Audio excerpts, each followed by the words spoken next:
Hello guys, দেখতে পাচ্ছ পিকনিকের কত লিস্ট? একই লেখা কিন্তু এদিক ওদিক। কত বিল বানিয়েছি আমরা, লিস্ট ফিস্ট হবে আর এত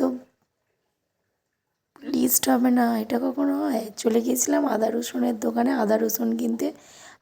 রসুন বাছাবাছি চলছে, আদার বাছাবাছি চলছে, কোনটা ভালো হবে সেই বুঝে নেওয়া। আবার ডিসকাশনও চলছিল কোনটা বেশি দিতে হয় চিকেনে, আদা না রসুন। আমাকে জিজ্ঞাসা করা হলো, আমি বললাম সেটা তো বলতে পারছি না, রসুন দেয় না আদা দেয় বেশি, যেটা ভালো বুঝবি সেটা দে।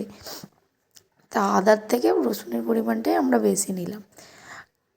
মোটামুটি আইডিয়া আছে, বাট একদম নেই তা বলবো না, কিন্তু বাজার দোকান তো একদমই করা হয় না।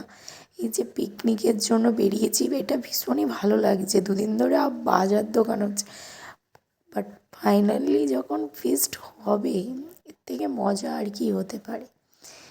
আনন্দে আত্মহারা, এত আনন্দ হচ্ছে, রোজের বেরোচ্ছি কেনাকাটি করতে, আবার পেঁয়াজ ভাজাভাজি চলছে, কোনটা ভালো কোনটা খারাপ।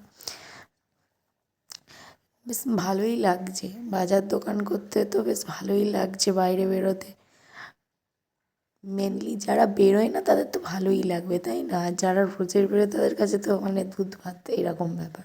তারপরেই চলে যাই আবার আজও দোকান সদাত, মুদিখানা দোকানে কিছু জিনিস কিনতে, টুকোটাকি যেগুলো আগামীকাল কেনা হয়নি আর কি।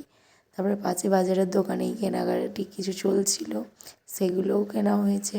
তার পাশেই আবার সর্ষের তেল,